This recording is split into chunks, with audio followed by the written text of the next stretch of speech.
Great. What I say is 2 plus 2 is equal to 4. I explain to him so that he will learn maths. See, brother, 2 plus 2 is not equal to 5. If you agree with this wrong philosophy, you may go lost in business. You may fail in the mathematics. I don't agree with you, but still I will not fight with you. I will live with you in harmony, but I will correct you. Because the Quran says in Surah Isra chapter 17 verse number 80, وَقُلْ جَاءَ الْحَقُّ وَزَاقَ الْبَاطِلِ إِنَّ الْبَاطِلَ كَانَ زَهُوقًا. That when truth is hurled against falsehood, falsehood perishes. For its nature, falsehood is bound to perish. I do agree with Swamiji. All religions believe in one God, which I'll prove in the course of my talk. There are differences, but we don't have to agree with the differences. We can recognize it. We can live harmoniously, but it's our duty to correct a person who is in the wrong. The Swamiji further said that every person should be given the freedom to choose his way of life, and I agree with him totally. What he's quoting is a verse of the Holy Quran from Surah Al-Baqarah, chapter 2, verse number 256. We say, La ikraha fid deen. There is no compulsion in religion. But that's not the only complete verse. The verse further continues and says, the truth stands out clear from error.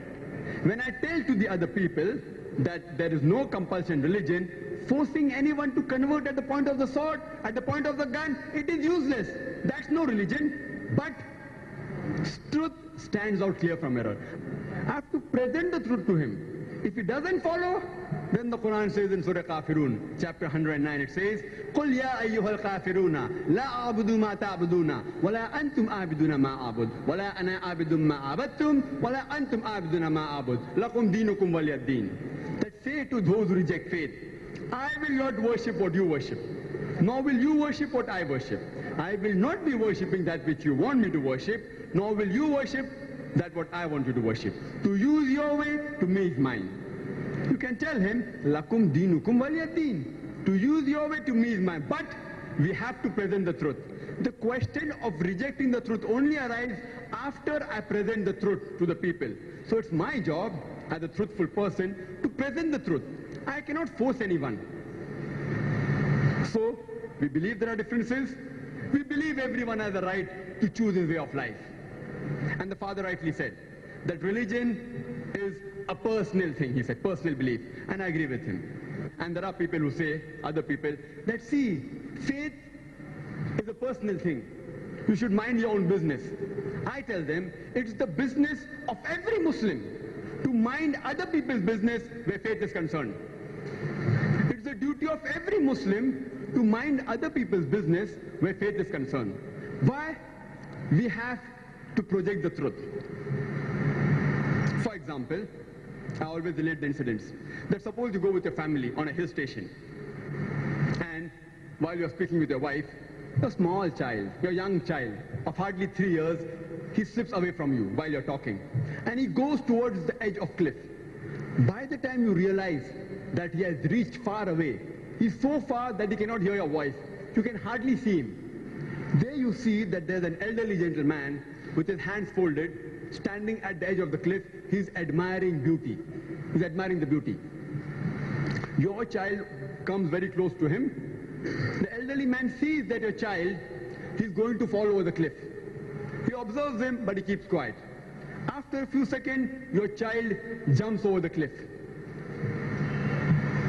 I'm asking the question, you as a parent of that child, will you not blame the elderly gentleman, telling him that see, he very well knew that the child is masoom, he is innocent. The child does not know that if he steps forward, he will die.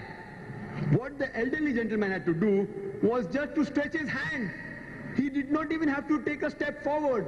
If he had stretched his hand and caught my son, he would have been saved. Won't you blame the elderly man? Of course you will. But logically speaking, he didn't push your child. He didn't ask your child to jump. He was saying, I want to mind my own business. In Islam, if somebody is doing a wrong thing, it's the duty of every Muslim to guide to the truth. That's what Jesus Christ, peace be upon him, said. Seek the truth and truth shall free you. He always said. That's what the scriptures quote. Now let's analyze the concept of God Almighty in the various religions to get a communal harmony, as Swamiji said. I start my talk by quoting a verse from the Holy Quran, from Surah Al-Imran, chapter 3, verse number 64, which says, "Qul ya ahlal kitab," say you people of the book, "Ta'ala ila kalmatin sawa'in baynana baynakum," that come to common terms as between us and you. Which is the first term? Allah na'budu illallah, that we worship none but Allah. Wala nushrika bihi shay'an, that we associate the partners with Him. Wala yattakhiza ba'zuna ba'zan arbaban min dunillah, that we erect not among ourselves lords and patrons other than Allah. Fa'in tawallaw, if then they turn back. Faqulu shhadu, say we bear witness, bi anna muslimun, that we are Muslims bowing our will to Allah subhanahu wa ta'ala. This verse of the Holy Quran is a master key how to speak with a non-Muslim. It says, "Ta'alaw ila kalmatin sawa'in baynana wa baynakum," that come to common terms as between us and you. Which is the first term? Allah na'budu illallah, that we worship none but Allah. Wala nushrika bihi, that we associate the partners with Him. As Father rightly said, that there are a lot of commonalities between Judaism, Islam and Christianity, including the concept of God Almighty is the same. If you read the Old Testament, when Moses, peace be upon him, when he was asked that which is the first of the commandments, Moses, peace be upon him, said, it mentioned in the book of Deuteronomy, chapter number 6, verse number 4, "Shama Israelo adna ilahainu adna echad." Father may be knowing, it's a Hebrew quotation. That means, "Hear, O Israel, the Lord, our God, is one Lord." It's mentioned in the book of Deuteronomy, chapter number 5, verse number 7 and 8. "Thou shalt have no other God beside me. Thou shalt make no graven image of thee, of the likeness in the heavens above, in the earth beneath, and in the water beneath the earth. Thou shalt not bow down to them, nor serve them, for their God is a jealous God." The same message is repeated in the book of Exodus, chapter number 20, verse number 2 to 5. "Thou shalt have no other God besides me. Thou shalt make no graven image of me, of the likeness in the heavens above, in the earth beneath, and in the water beneath the earth. Thou shalt not bow down to them, nor serve them." This is the concept of God Almighty in Judaism if you read the Old Testament. That means idols should not be made. Idol worship is wrong. Who says that? The Old Testament. Now coming to the concept of God Almighty in Christianity, I would like to make a few points clear to my Christians and Muslim brothers, that Islam is the only non-Christian faith which makes it an article of faith to believe in Jesus, peace be upon him. No Muslim is a Muslim if he does not believe in Jesus, peace be upon him. We believe that he was one of the mightiest messengers of Allah subhanahu wa ta'ala. We believe that he was born miraculously without any male intervention, which many modern day Christians today do not believe. We believe that he gave life to the dead with God's permission. We believe that he healed those born blind and lepers with God's permission. We are going together. But there are parting of ways. There are many Christians, like Father said, and even Father believes in that too, that Jesus Christ, peace be upon him, he claimed divinity. He said that he was God Almighty. I am a student of the Bible, of the Vedas, of the Quran. There is no unequivocal statement in the whole Bible where Jesus Christ, peace be upon him, himself says that he is God or worship me. There's no statement. I would like to repeat it. There is no unequivocal statement in the whole Bible where Jesus Christ, peace be upon him, himself says he is God or worship me.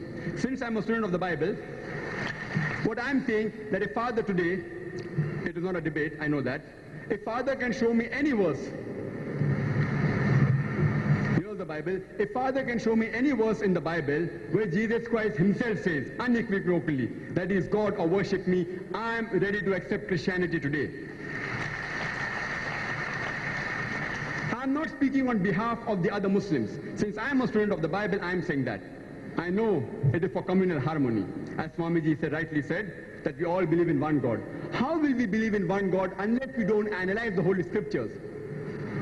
There are certain statements in the Bible which Christians misinterpret it to be that Jesus Christ, peace be upon him, claimed divinity.